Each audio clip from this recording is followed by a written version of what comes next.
Capítulo 15.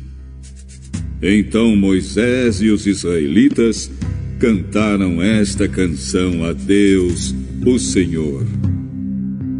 Cantarei ao Senhor porque Ele conquistou uma vitória maravilhosa. Ele jogou os cavalos e os cavaleiros dentro do mar. O Senhor é o meu forte defensor. Foi Ele que me salvou. Ele é meu Deus. Eu louvarei. Ele é o Deus do meu Pai. Eu cantarei a sua grandeza. O Senhor é o guerreiro, seu nome é Senhor. Ele jogou no mar o exército egípcio e os seus carros de guerra, os seus melhores oficiais se afogaram no mar vermelho. O mar profundo os cobriu. Como uma pedra eles foram até o fundo. A tua mão direita, ó Senhor, tem poder terrível. Ela despedaça o inimigo. Como é maravilhosa a tua vitória. Derrotas os teus inimigos e com a tua ira furiosa os queimas juntos e você falha. Tu sopraste as águas se amontoaram, as ondas se levantaram como muralhas. O fundo do mar ficou duro como gelo. Os inimigos disseram: nós iremos atrás deles e os alcançaremos, pegaremos todas as coisas que são deles e ficaremos com tudo que quisermos. Com as nossas espadas nós os mataremos. Porém, tu, ó Senhor, sopraste e os egípcios se afogaram. Afundaram como chumbo no mar bravo. Não há outro Deus como tu, ó Senhor, que é santo e majestoso como tu, e pode fazer os milagres e as maravilhas que fazes. Estendeste a mão direita e a terra engoliu os que nos perseguiam. Por causa do teu amor, tu guiaste o povo que salvaste. Com o teu grande poder tu os levaste para a tua terra santa. Os povos ouviram falar do que fizeste e estão tremendo de medo. Os filisteus ficaram apavorados. Os chefes dos edomitas estão assustados. Os poderosos moabitas perderam a coragem e todos os cananeus estão tremendo. O medo e o terror caíram sobre eles. Eles viram o teu grande poder e ficaram parados como se fossem pedras, até que tivesse passado o teu povo, o povo que livraste da escravidão.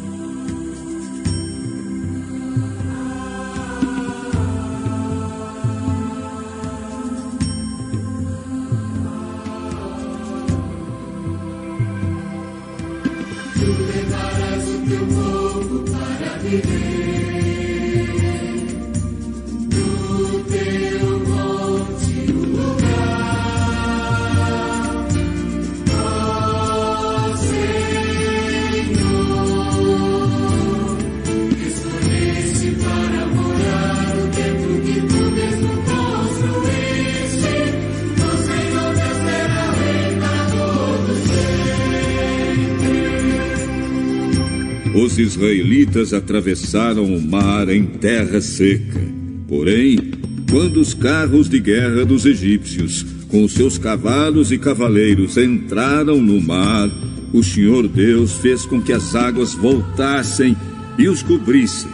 A profetisa Míriam, que era irmã de Arão, pegou um pandeiro e todas as mulheres a acompanharam, tocando pandeiro e dançando. E Míriam cantou para elas assim: Cantem ao Senhor, porque Ele conquistou uma vitória gloriosa, Ele jogou os cavalos e os cavaleiros dentro do mar. Aí Moisés levou o povo de Israel do Mar Vermelho para o deserto de Sur. Eles caminharam 3 dias no deserto e não acharam água. Então chegaram a um lugar chamado Mara. Porém não puderam beber a água dali, porque era amarga. Por isso aquele lugar era chamado de Mara. O povo reclamou com Moisés: O que vamos beber? Vamos beber? Vamos beber? O que vamos beber? Então Moisés, em voz alta, pediu socorro a Deus, o Senhor, e o Senhor lhe mostrou um pedaço de madeira. Moisés jogou a madeira na água, e a água ficou boa de beber. Foi nesse lugar que o Senhor Deus deu leis aos israelitas e os pôs à prova. Ele disse: se vocês prestarem atenção no que eu digo, se fizerem o que é certo, e se guardarem os meus mandamentos, eu não os castigarei com nenhuma das doenças que mandei contra os egípcios. Eu sou o Senhor que cura vocês. Depois os israelitas chegaram a Elim, onde havia 12 fontes de água e 70 palmeiras, e acamparam ali, perto da água. Capítulo 16.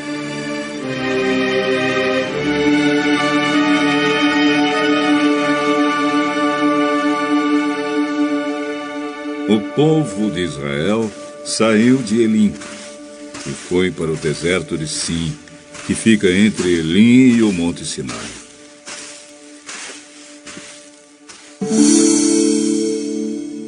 Chegaram ali no dia 15 do 2º mês, depois da sua saída do Egito.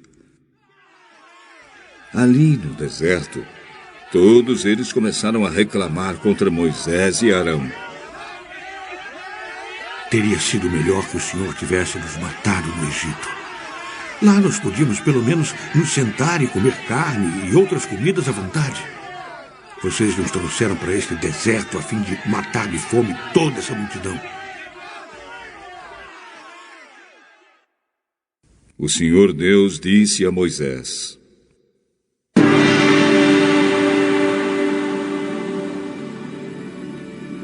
agora eu vou fazer chover do céu pão para vocês. E o povo deverá sair, e cada um deverá juntar uma porção que dê para um dia. Assim, eu os porei à prova para saber se eles vão obedecer às minhas ordens. No 6º dia deverão juntar e preparar o dobro do que costumam juntar nos outros dias. Então Moisés e Arão disseram ao povo: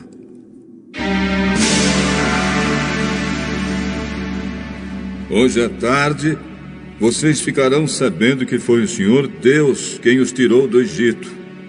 Amanhã de manhã, vocês verão a glória do Senhor, pois o Senhor ouviu as reclamações de vocês contra Ele. Foi contra Ele e não contra nós que vocês reclamaram. Pois afinal de contas, quem somos nós? É Deus, o Senhor, quem vai dar carne para vocês comerem de tarde e pão à vontade de manhã. Pois o Senhor ouviu vocês reclamando contra Ele. As suas reclamações são contra Ele e não contra nós. Pois afinal de contas, quem somos nós? Aí Moisés disse a Arão: diga a todo o povo que venha e fique diante de Deus, o Senhor, pois ele ouviu as reclamações deles. Enquanto Arão estava falando a todo o povo, eles olharam para o deserto e, de repente, a glória do Senhor apareceu numa nuvem. E o Senhor disse a Moisés: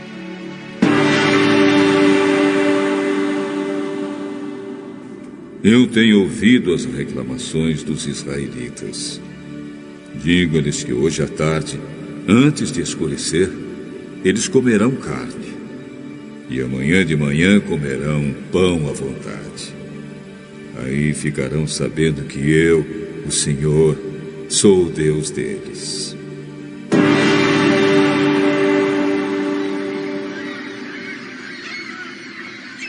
À tarde apareceu um grande bando de codornas.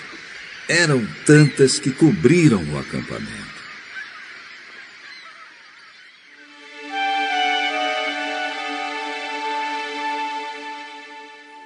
E no dia seguinte, de manhã, havia orvalho em volta de todo o acampamento. Quando o orvalho secou, por cima da areia do deserto ficou uma coisa parecida com escamas, fina como geada no chão. Os israelitas viram aquilo e não sabiam o que era. Então perguntaram uns aos outros: Mas o que é isso? O que é isso? O que é isso? Moisés disse a eles: isso é o alimento que o Senhor está mandando para vocês comerem. Esta é a ordem que ele deu. Cada um de vocês deverá juntar o que for necessário para comer, de acordo com o número de pessoas que houver na família, 2 litros por pessoa. E assim fizeram os israelitas. Uns pegaram mais e outros menos. Quando mediram, aconteceu que os que haviam pegado muito não tinham demais, e não faltava nada para os que haviam pegado pouco. Cada um havia pegado exatamente o necessário para comer. Então Moisés disse a eles: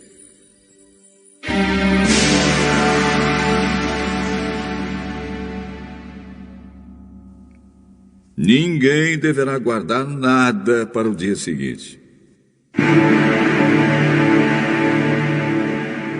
Mas alguns não obedeceram à ordem de Moisés e guardaram uma parte daquele alimento. E no dia seguinte, o que tinha sido guardado estava cheio de bichos e cheirava mal. Aí Moisés ficou muito irritado com eles. Todo dia de manhã, cada um pegava o necessário para comer naquele dia, pois o calor do sol derretia o que ficava no chão. No 6º dia, pegaram o dobro, isto é, 4 litros para cada pessoa. Os líderes do povo foram contar a Moisés o que estava acontecendo. E Moisés disse a eles: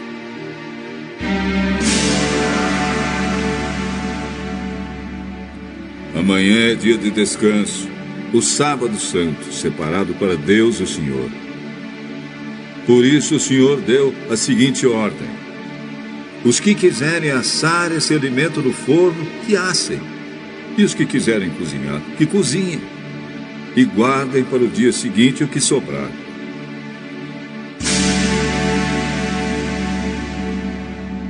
Conforme a ordem de Moisés, todos guardaram para o dia seguinte o que havia sobrado. E não cheirou mal, nem criou bicho. Moisés disse: comam isto hoje, pois é sábado, o dia de descanso separado para Deus, o Senhor. Neste dia vocês não acharão no campo nada de comer. Recolham esse alimento durante 6 dias. Porém, no 7º dia, que é o dia de descanso, não haverá alimento no chão.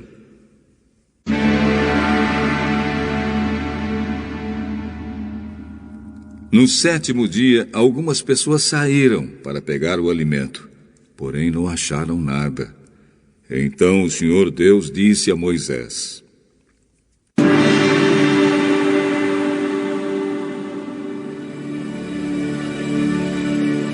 Até quando vocês vão desobedecer as minhas ordens e as minhas leis?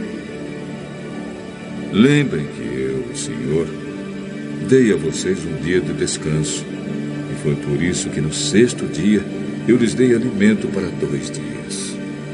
No 7º dia, fiquem todos onde estiverem. Ninguém deverá sair de casa. Assim, o povo não trabalhou no 7º dia. Os israelitas deram àquele alimento o nome de maná. Ele era parecido com uma sementinha branca e tinha gosto de bolo de mel. Moisés disse: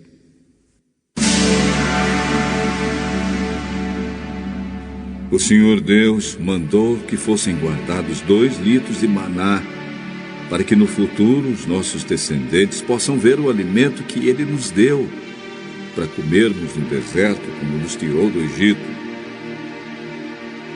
Então Moisés disse a Arão: Pegue uma vasilha, ponha nela 2 litros de maná e coloque-a na presença de Deus, o Senhor, a fim de ser guardada pelos nossos descendentes. Arão fez como o Senhor havia ordenado a Moisés e colocou a vasilha diante da Arca da Aliança para que ficasse guardada ali.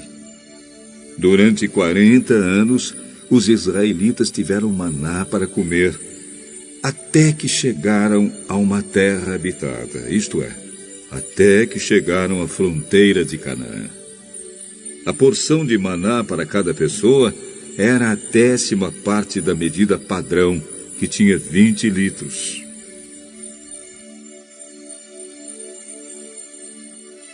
Leitura complementar. Patriarcas e Profetas, capítulo 25. O Êxodo. Com os lombos cingidos, sapatos nos pés e cajado à mão, o povo de Israel permanecera em pé. Silenciosos, com respeitoso temor, mas expectantes, aguardando o mandado real que lhes ordenaria saíssem. Antes que a manhã raiasse, estavam a caminho.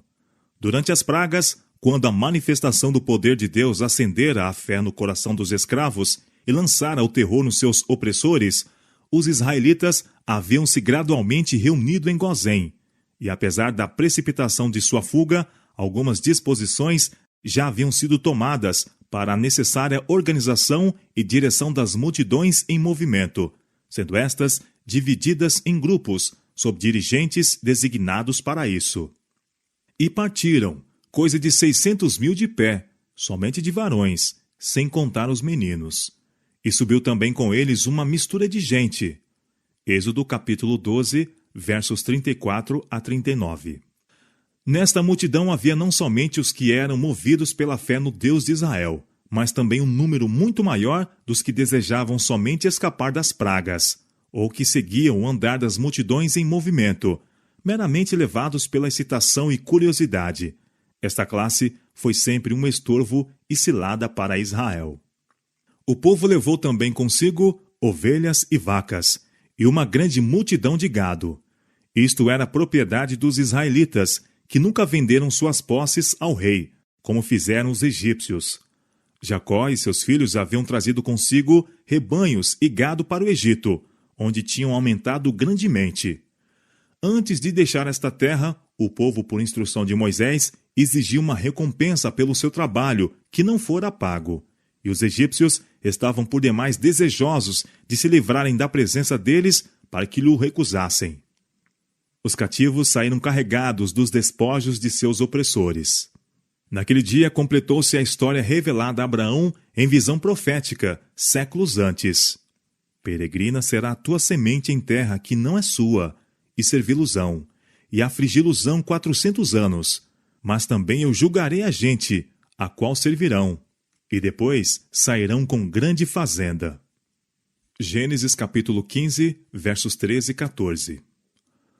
Os 400 anos haviam se cumprido. E aconteceu naquele mesmo dia que o Senhor tirou os filhos de Israel da terra do Egito, segundo os seus exércitos. Êxodo capítulo 12, verso 40, verso 41 e 51. E Êxodo capítulo 13, verso 19. À sua partida do Egito, os israelitas levaram consigo um precioso legado, os ossos de José, que tanto tempo esperaram o seu cumprimento da promessa de Deus, e que durante os anos tenebrosos do cativeiro haviam sido uma lembrança para o livramento de Israel. Em vez de seguirem pelo caminho direto para Canaã, o qual passa através do país dos filisteus, o Senhor determinou a sua rota para o sul, em direção às praias do Mar Vermelho. Porque Deus disse, para que porventura o povo não se arrependa, vendo a guerra, e tornem ao Egito. Êxodo capítulo 13, verso 17, 18 e 20 a 22. Se tivessem tentado passar pela Filistia, seu prosseguimento teria sido obstado, pois os filisteus, considerando-os como escravos escapados aos seus senhores, não teriam hesitados em mover-lhes guerra. Os israelitas estavam mal preparados para o encontro com aquele povo poderoso e aguerrido. Tinham pouco conhecimento de Deus e pequena fé nele, e ter-se-iam aterrorizado e desanimado. Estavam desarmados e não tinham costume de guerrear. Seu espírito estava deprimido pelo longo cativeiro, e sentiam-se embaraçados pelas mulheres e crianças, ovelhas e gado. Guiando-os pelo caminho do Mar Vermelho, o Senhor revelou-se como um Deus de compaixão, bem como de discernimento. Assim partiram de Sucote e acamparam-se em Etã, à entrada do deserto, e o Senhor ia adiante deles, de dia numa coluna de nuvem, para os guiar pelo caminho, e de noite numa coluna de fogo, para os alumiar, para que caminhassem de dia e de noite. Nunca tirou de diante da face do povo a coluna de nuvem, de dia, nem a coluna de fogo, de noite. Diz o salmista, estendeu uma nuvem por cobertura, e um fogo para os alumiar de noite. Salmo capítulo 105, verso 39. E 1 Coríntios capítulo 10, versos 1 e 2. O estandarte de seu chefe invisível estava sempre com eles. De dia, a nuvem guiava suas jornadas, e estendia-se como um dossel por sobre a hoste. Servia de proteção contra o calor ardente, e pela sua frescura e umidade, proporcionava agradável refrigério no deserto ressequido e sedento. A noite tornava-se em coluna de fogo, iluminando-lhes o acampamento e assegurando-lhes constantemente a presença divina. Em uma das mais belas e consoladoras passagens da profecia de Isaías, faz-se referência à coluna de nuvem e de fogo para representar o cuidado de Deus pelo seu povo, na grande luta final com os poderes do mal. E criará o Senhor sobre toda a habitação do monte Sião, e sobre as suas congregações uma nuvem de dia, e um fumo, e um resplandor de fogo chamejante de noite, porque sobre toda a glória haverá proteção. E haverá um tabernáculo para a sombra contra o calor do dia, e para refúgio e esconderijo contra a tempestade e contra a chuva. Isaías capítulo 4, versos 5 e 6. Através de uma expansão medonha e semelhante a um deserto, jornadeavam eles.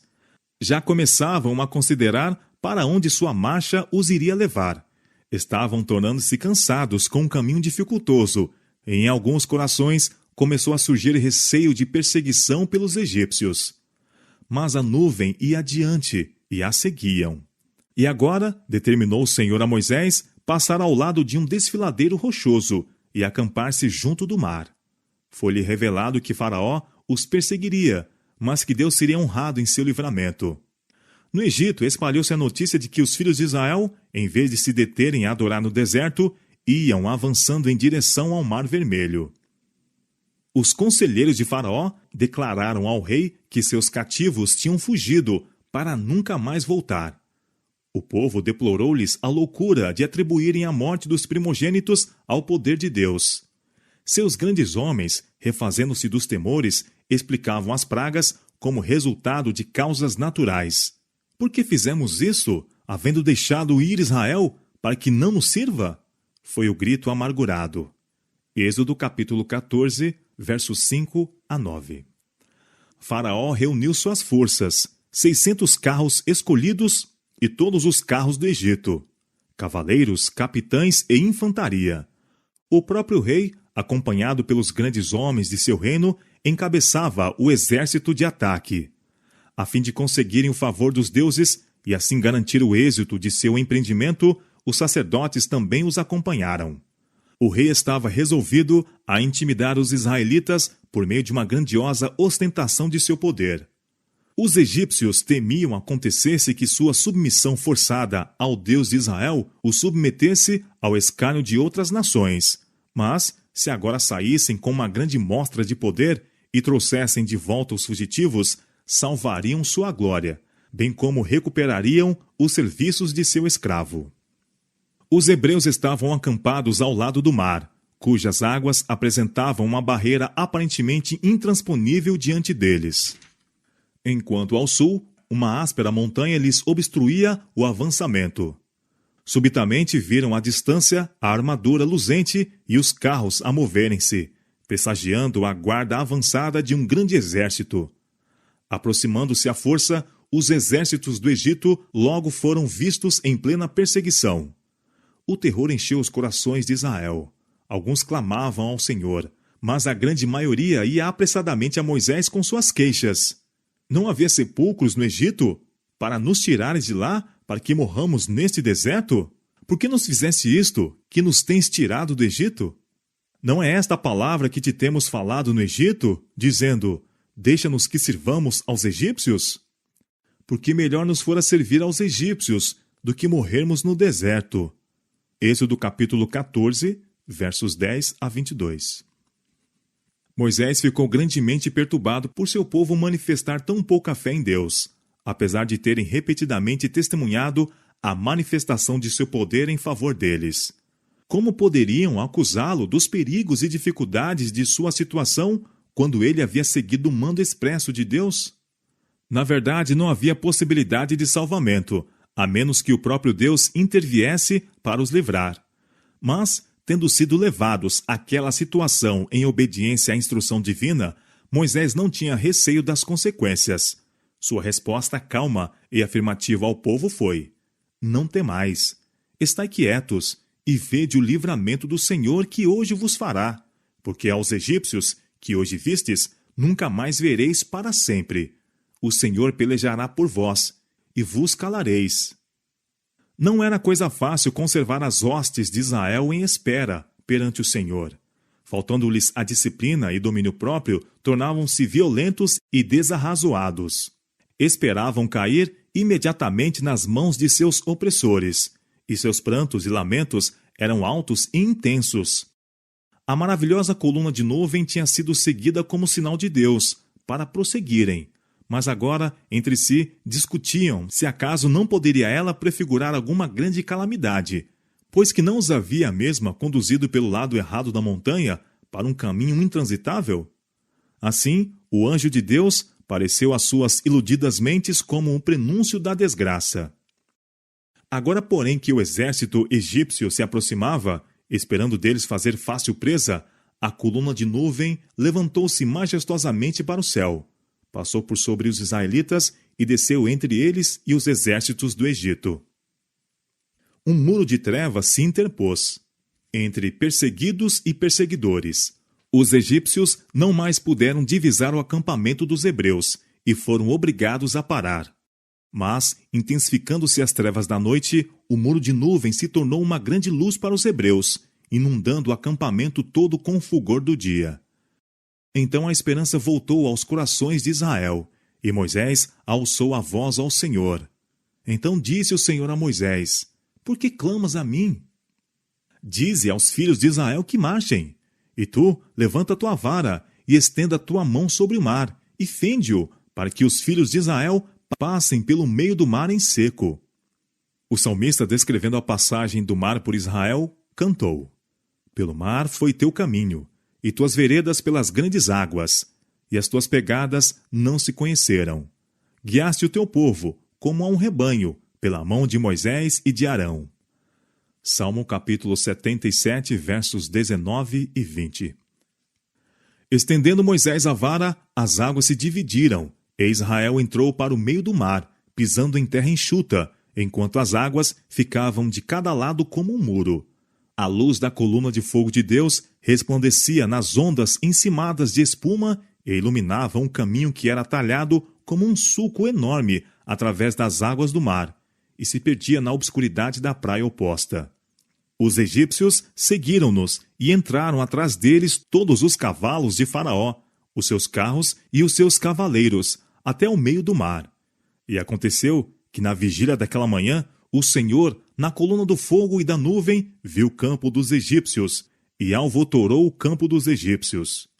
Êxodo capítulo 14, verso 23 e 24. A nuvem misteriosa transformou-se em uma coluna de fogo ante seus olhos espavoridos. Os trovões ribombaram, chamejaram os relâmpagos. Grossas nuvens se desfizeram em água. Os céus retumbaram. As tuas frechas correram de uma para a outra parte. A voz do teu trovão repercutiu-se nos ares. Os relâmpagos alumiaram o mundo. A terra se abalou e tremeu. Salmo capítulo 77, versos 17 e 18. Os egípcios ficaram tomados de confusão e espanto. Em meio da fúria dos elementos, na qual ouviam a voz de um Deus irado, esforçaram-se por voltar pelo mesmo caminho e fugir para a praia que haviam deixado. Moisés, porém, estendeu a vara, e as águas acumuladas, sibilando, rugindo e ávidas de sua presa, uniram-se violentamente e tragaram o exército egípcio em suas negras profundidades. Quando rompeu a manhã, esta revelou às multidões de Israel tudo o que restava do seu poder adversário. Os corpos, vestidos de malha, arremessados à praia. Do mais terrível perigo, trouxera uma noite completo livramento.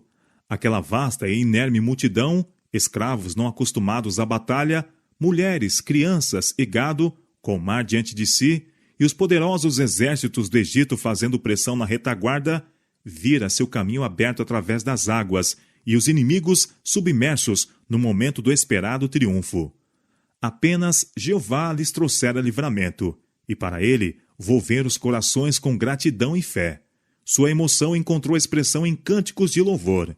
O Espírito de Deus repousou sobre Moisés, que dirigiu o povo em uma antífona triunfante de ações de graças. A primeira e uma das mais sublimes que pelo homem são conhecidas. Cantarei ao Senhor, porque sumamente se exaltou. Lançou no mar o cavalo e o seu cavaleiro. O Senhor é a minha força e o meu cântico. Ele me foi por salvação. Este é o meu Deus, portanto lhe farei uma habitação. Ele é o Deus de meu pai, por isso o exaltarei. O Senhor é varão de guerra. O Senhor é o seu nome. Lançou no mar os carros de Faraó e o seu exército, e os seus escolhidos príncipes afogaram-se no mar vermelho. Os abismos os cobriram. Desceram as profundezas como pedra. A tua destra, ó Senhor, se tem glorificado em potência. A tua destra, ó Senhor, tem despedaçado o inimigo. Ó Senhor, quem é como tu entre os deuses? Quem é como tu glorificado em santidade? Terrível em louvores, obrando maravilhas? Tu, com a tua beneficência, guiaste a este povo que salvaste. Com a tua força o levaste à habitação da tua santidade. Os povos o ouvirão, eles estremecerão. Espanto e pavor cairá sobre eles. Pela grandeza do seu braço emudecerão como pedra, até que o teu povo haja passado, ó Senhor, até que passe este povo que adquiriste. Tu os introduzirás e os plantarás no monte da tua herança, no lugar que tu, ó Senhor, aparelhaste para a tua habitação. Êxodo capítulo 15, versos 1 a 17. Semelhante à voz do grande abismo, surgiu das vastas hostes de Israel aquela sublime tributação de louvor. Deram-lhe início as mulheres de Israel, indo à frente Miriam, irmã de Moisés, ao saírem elas com tamboril e danças. Longe, por sobre o deserto e o mar, repercutia o festivo estribilho, e as montanhas ecoavam as palavras de seu louvor. Cantai ao Senhor, porque sumamente se exaltou. Este cântico e o grande livramento que ele comemora produziram uma impressão que nunca se dissiparia da memória do povo hebreu. De século em século era repercutido pelos profetas e cantores de Israel, testificando que Jeová é a força e livramento daqueles que nele confiam. Aquele cântico não pertence ao povo judeu unicamente. Ele aponta no futuro a destruição de todos os adversários da justiça e a vitória final do Israel de Deus. O profeta de Pátimos vê a multidão vestida de branco, dos que saíram vitoriosos, em pé sobre o mar de vidro misturado com fogo, tendo as harpas de Deus, e cantavam o cântico de Moisés, servo de Deus, e o cântico do Cordeiro. Apocalipse capítulo 15, versos 2 e 3. Não a nós, Senhor, não a nós, mas ao teu nome dá glória, por amor da tua benignidade e da tua verdade. Salmo 115, verso 1. Tal era o espírito que penetrava o cântico do livramento de Israel, e é o espírito que deveria habitar no coração de todos os que amam e temem a Deus. Libertando nossas almas do cativeiro do pecado, Deus operou para nós um livramento maior do que o dos hebreus no Mar Vermelho. Como a hoste dos hebreus, devemos louvar ao Senhor com o coração, com a alma e com a voz, pelas suas maravilhosas obras aos filhos dos homens. Aqueles que meditam nas grandes mercês de Deus e não se esquecem de suas menores dádivas, cingir-se-ão de alegria e entoarão sinceros hinos ao Senhor. As bênçãos diárias que recebemos das mãos de Deus e, acima de tudo, a morte de Jesus para trazer a felicidade e o céu ao nosso alcance, devem ser objeto de gratidão constante. Que compaixão, que amor incomparável mostrou-nos Deus a nós, pecadores perdidos, ligando-nos consigo para que lhe sejamos um tesouro particular. Que sacrifício foi feito por nosso Redentor, para que possamos ser chamados filhos de Deus. Devemos louvar a Deus pela bem-aventurada esperança que nos expõe o grande plano da redenção. Devemos louvá-lo pela herança celestial e por suas ricas promessas. Louvá-lo pelo fato de que Jesus vive para interceder por nós. Aquele que oferece sacrifício de louvor, diz o Criador, me glorificará. Salmo capítulo 50, verso 23. Todos os habitantes do céu se unem a louvar a Deus. Aprendamos o cântico dos anjos agora, para que o possamos entoar quando nos unirmos às suas fileiras resplendentes. Digamos com o salmista, louvarei ao Senhor durante a minha vida, cantarei louvores ao meu Deus enquanto viver. Louvem-te a ti, ó Deus, os povos, louvem-te os povos todos. Salmo capítulo 146, verso 2 e Salmo capítulo 67, verso 5. Deus, em sua providência, trouxe os hebreus a um aperto das montanhas, diante do mar, para que pudesse manifestar seu poder no livramento deles e humilhar de maneira extraordinária o orgulho de seus opressores. Ele os poderia ter salvo de qualquer outro modo, mas escolheu este, a fim de lhe provar a fé e fortalecer a confiança nele. O povo estava cansado e aterrorizado. Todavia, se tivessem conservado para trás, quando Moisés lhes ordenou avançar, Deus nunca lhes haveria aberto o caminho. Foi pela fé que passaram o Mar Vermelho, como por terra seca. Descendo em marcha para a própria água, mostraram que acreditavam na palavra de Deus, conforme fora proferida por Moisés. Fizeram tudo o que estava em seu poder, e então o poderoso de Israel dividiu o mar, a fim de preparar um caminho para os seus pés. A grande lição ali ensinada é para todos os tempos. Frequentemente a vida cristã é assediada de perigos, e o dever parece difícil de cumprir-se. A imaginação desenha uma ruína iminente perante nós, e atrás o cativeiro ou morte. Contudo, a voz de Deus fala claramente: avante!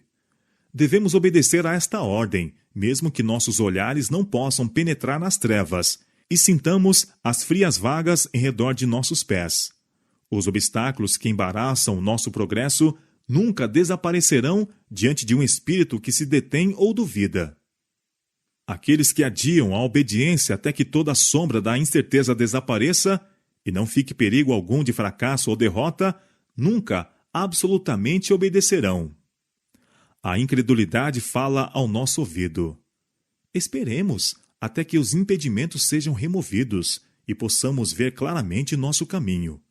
Mas a fé corajosamente insiste em avançar, esperando tudo, em tudo crendo. A nuvem, que era uma grande parede de trevas para os egípcios, para os hebreus, era uma grande inundação de luz, iluminando o acampamento todo e derramando fulgor no caminho diante deles. Assim, o trato da providência traz aos incrédulos trevas e desespero, enquanto a alma confiante é repleta de luz e paz. A senda por onde Deus guia pode estender-se através do deserto ou do mar, mas é um caminho seguro.